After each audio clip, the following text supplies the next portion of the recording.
A Day on the Focus with Anne. Hello, history buffs and casual listeners alike. Welcome to another day of fascinating facts and forgotten figures. Today's date is March 4th, and boy oh boy do we have a lot to unpack. First off, for those of you who like to keep track of your days of the year, March 4th is the 63rd day of the year, or 64th if it's a leap year. Plenty of time left for spring cleaning, right? Now let's dive into the historical deliciousness that is March 4th. We're going way back, all the way to 51 AD. A young Nero, future emperor of Rome and infamous for, well, everything, received the snazzy title of Princeps Juventutis, or head of the youth. Imagine the teenage tantrums that must have fueled. Fast forward a bit to 1493. Christopher Columbus, after his little jaunt across the Atlantic, saunters back into Lisbon. I bet he had some amazing travel stories, though probably not as many as he claimed he did. Then we skip ahead to 1776. The American Revolution is heating up, and the Continental Army cleverly fortifies Dorchester Heights. The British, seeing those cannons, were like, nope, not today, thanks, and basically abandoned the siege of Boston. A tactical win for the rebels. But here's where things get really interesting. March 4th was the presidential inauguration day for a long time. John Adams was the first to be sworn in on this date, back in 1797. And then, we have the curious case of 1849.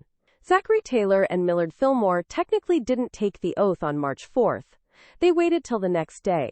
Conspiracy theories about a one-day president pro tempore, David Rice Atchison, flourished.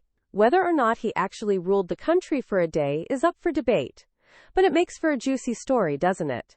Franklin D. Roosevelt was the last president inaugurated on March 4th in 1933. And the quirky bits keep on coming. 1966 brings us the infamous John Lennon interview, where he famously declared the Beatles more popular than Jesus. It caused quite the uproar. Imagine the headlines. Also, 1890 saw the opening of the Forth Bridge in Scotland, the longest bridge in Great Britain at the time. That's some serious engineering. Let's spin a little yarn, shall we? Imagine young Nero, bored with his Princeps Juventutis duties, somehow time-traveling to 1966. He stumbles into a Beatles concert, utterly bewildered by the screaming fans and the strange music. He tries to explain the intricacies of Roman politics to John Lennon, who in turn tries to explain the concept of a Fab Four. The clash of ancient imperial power and 60s counterculture would be something to behold, and perhaps Nero, missing the pomp of his inauguration, might even dream of the day he'd become president of the United States. He could, at least, be assured he would have a far longer term in office than the rumored one-day reign of David Rice Atchison.